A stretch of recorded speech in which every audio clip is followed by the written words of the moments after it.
Hey guys, I'm in the car again.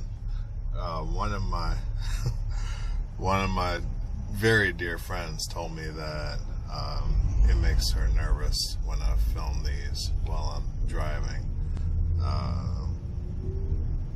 You know who you are, so sorry about that. Come on and ride.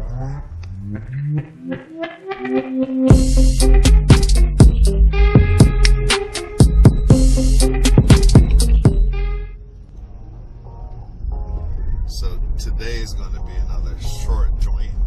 I don't know how I'm showing up on this because the lighting is kind of weird today. But I am close to the midpoint.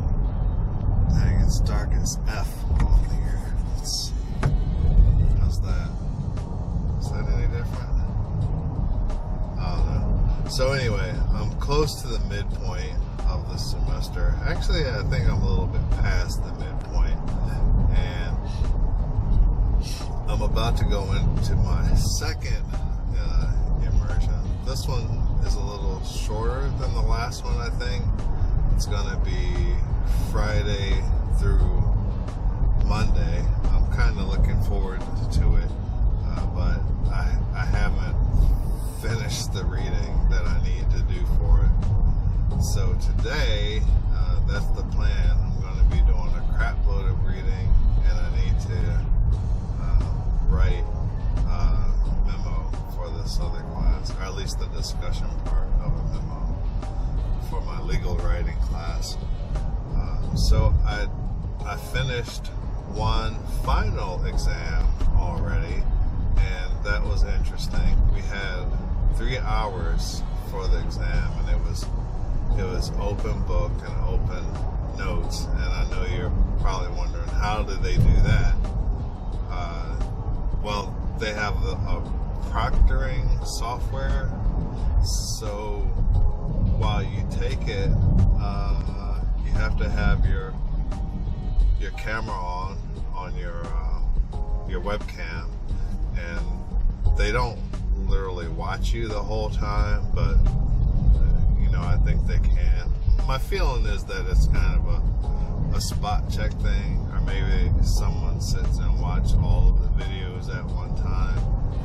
That sounds extraordinarily boring.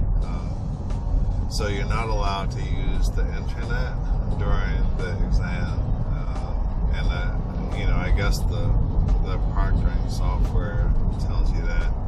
So of course you have to use it to access the exam, but I mean, you can't go other places. You can't jump on Google.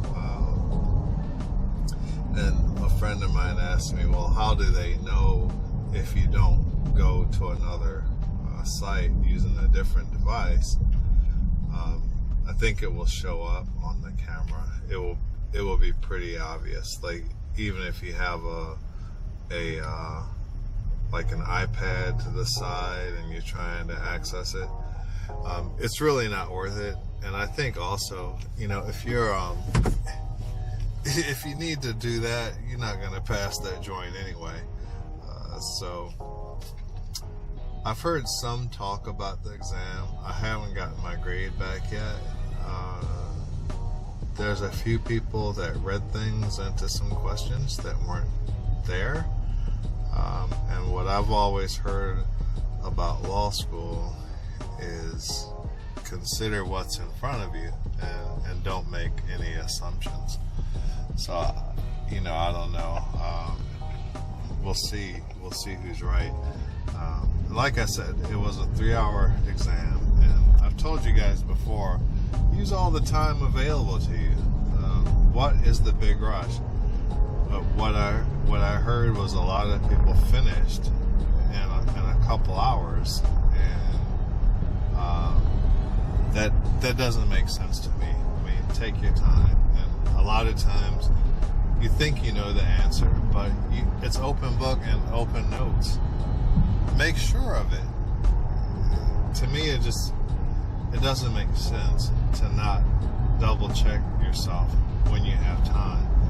And on a lot of those quizzes, especially in my property class, I'm busting hundreds on most of them, and that is because I'm double checking everything.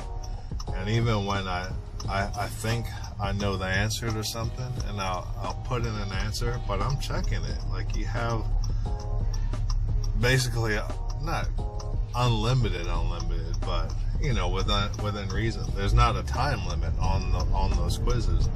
So why not use the resources in front of you and do the best that you possibly can?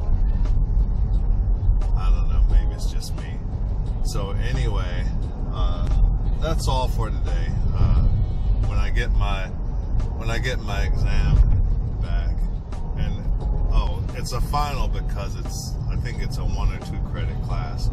It's introductory to intellectual property. So that's the only course I have this semester that didn't run the full semester.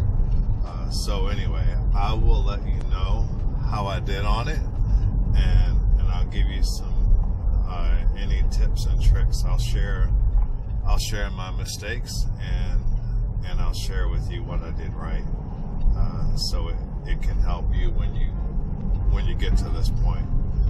So anywho, I will see you next time. And as always, like and subscribe. God bless.